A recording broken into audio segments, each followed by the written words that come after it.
Okay, President Trump is preparing for the first address of his second term to a joint session of Congress later tonight. He will deliver the remarks on some of his biggest agenda items from the first 6 weeks in office.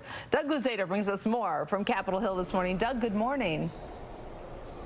Good morning. Well, it's hard to ignore what's happening on the markets right now. And of course, a lot of that may be tied into the president's decision on tariffs, and that may be one of the subjects he talks about tonight.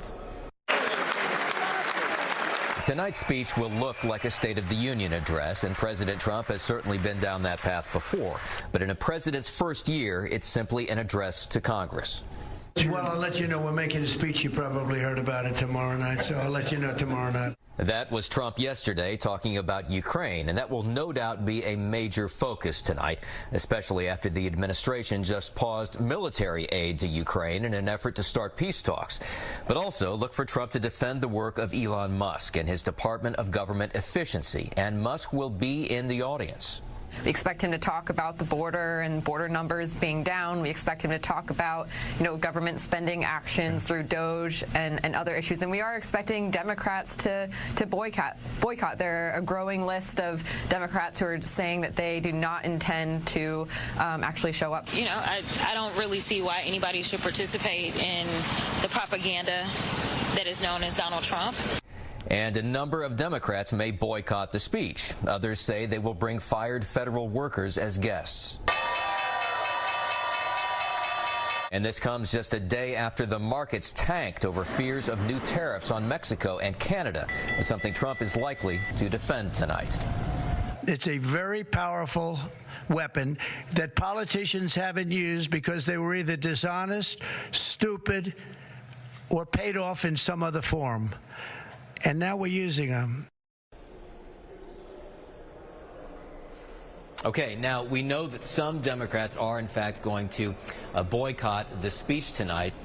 The Democratic leader in the House is actually urging his members to, in his words, flood the zone, to spend as much time talking to the media as possible leading up to the speech tonight. Dina. Doug, if we could talk about the tariff, which went into effect at midnight, 25% tariffs on both Canada and Mexico. When he says he's using it as a weapon when it comes to Canada, for example, what's the end game there? What does he want to change with our neighbors? Well, he wants to get better trading terms. He's also been talking about trying to do that to get more cooperation when it comes to the border. And he just generally likes the idea of tariffs as a mechanism to raise revenue, which is, of course, how the U.S. used to do it many, many years ago before the income tax really took over.